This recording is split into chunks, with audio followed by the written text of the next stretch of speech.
Assalamualaikum warahmatullahi wabarakatuh.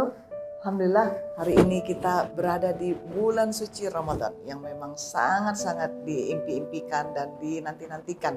Dan tentu saja semuanya punya perasaan yang sama ya.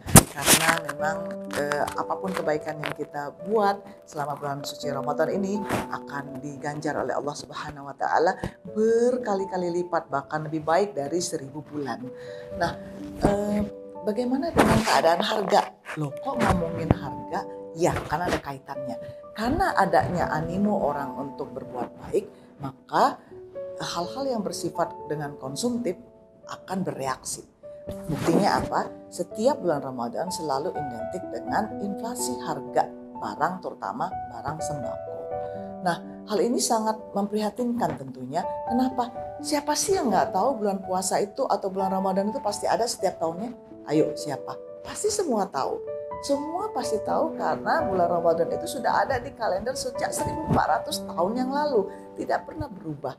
Jadi bulan Ramadan atau identik dengan bulan puasanya umat Islam itu tidak akan hilang dari kalender. Artinya kebiasaan orang-orang pada bulan Ramadan ingin iftarnya baik, ingin sahurnya baik, ingin lebih banyak berbuat kebaikan, itu pasti ada. Nah, maka dari itu ada dua hal yang perlu dibuat oleh pemerintah dan kita semua, yaitu persiapan dan pengawasan. Nah, apa yang dimaksud dengan persiapan?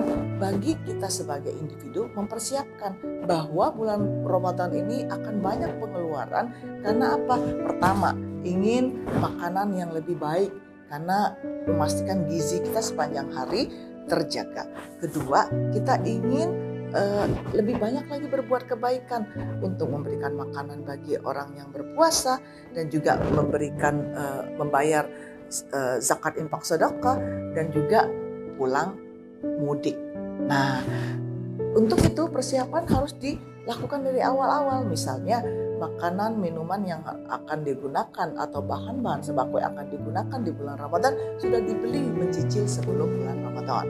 Kedua, bagaimana caranya kita juga jangan terlalu konsumtif dengan hal-hal yang tidak perlu atau yang mubazir.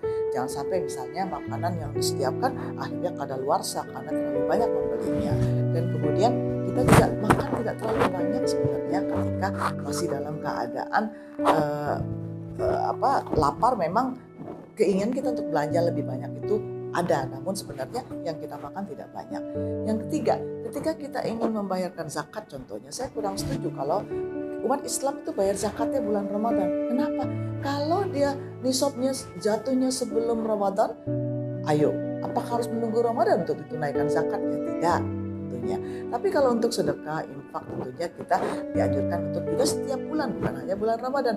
Tentu saja kebiasaan ini terus dijaga setiap bulannya. Itu maksudnya kenapa bulan Ramadan menjadi momentum.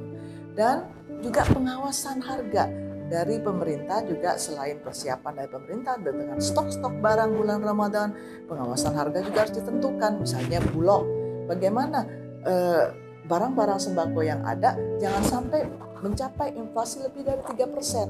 Jadi yang dikontrol oleh pemerintah saat ini adalah inflasi di bawah 3% dianggap normal. Tapi kalau inflasi harga cabai keriting, harga gula pasir, harga telur sampai 30% ini tidak normal. Dan kita harus menindak penyuplai atau supplier yang nakal, yang menimbun barang-barang yang tidak sesuai dengan sistem ekonomi syariah tentunya.